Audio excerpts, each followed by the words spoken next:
Guys, basahin nyo to. Ayan. Saan sila pupunta? Ibig sabihin yung mga sundalo. Doon sa magulo o sa presidenteng nagtatrabaho para sa kanila? Wow. Hindi na raw kailangan ng loyalty check sa hanay ng mga sundalo at pulis ayon kay Palace Press Officer Yusek Castro. Grabe, no?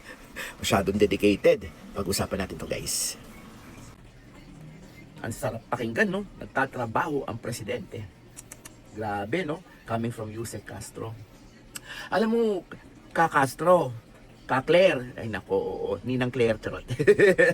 Maniniwala na sana kami. Ang sarap-sarap sana sa feeling kung totoo. Tsaka mas lalo sanang masarap sa feeling kung yung nagsasalita, hindi dating niyuyurakan yung tao na pinopromote niya ngayon.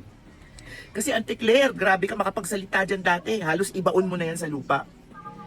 All the while, biglang ganyan ang sinasabi mo sa kanya, paano mo naman kami papaniwalain, Auntie Claire, na ang isang taong katulad mo na galit sa kanya dati, biglang pupurihin siya ng todo-todo sa ngayon.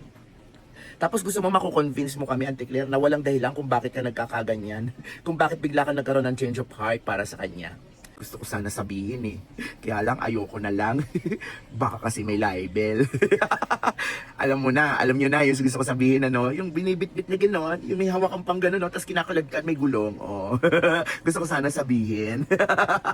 Naku po, Auntie Claire, alam mo, wala nang sasapat sa ginawa sa kapulisan at saka sa militar, yung grabing pagmamahal ni Tatay Diggs sa kanila before. Kasi nga diba sabi niya, ayaw ko ng Scalawags, ayaw ko ng Ninja Cops, mga ganyan dati. Kaya itinaas niya ang antas ng kabuhayan ng kapulisan at saka ng militar during his time.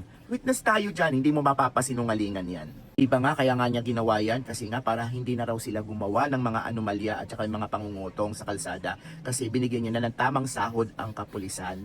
Totoo lang, Auntie Clara, ang dami kong ginugupitan dati during the time of Digong. Nangarap ng maging pulis kasi nga, gumaganda na nga yung mga pasahod nila at saka yung mga benepisyo na ibibigay ng tama during the time of Digong. Paano mo sasabihin sa akin, Auntie Clara, na mas magandang option, yung option na binibigay mo? Of course, si PBBM. Kung yun mismo ngang mga bata, nakaka-graduate lang from PMA, hindi siya ginalang at nilampasan siya during the graduation ceremony. Kasi may nadadama na yung mga kabataan. And mind you, yan yung mga future na mga police, mga generals, at saka kung ano-ano pa sa militar. Sila yun. Kita mo naman, bata pa, pero hindi na nagbibigay ng galang sa taong pinopromote mo. Nakakalungkot, di ba? Pero, ganun talaga Paano mo sila mapapaniwala? Siguro palagay ko, dapat na pagkakataon mo na. Ipaliwanag mo nga sa amin, Auntie Claire, kung paano mo ba talaga nasikmura. Kung ano ba talaga ang ginawa sa'yo. Kung bakit yung dating galit na galit ka, ngayon mahal na mahal mo na at talagang ipinagtatanggol mo kahit ano pa mangyari, ipagtatanggol mo talaga. Sige nga, Auntie Claire, harapan kayo kay Boy Abunda. Pastok!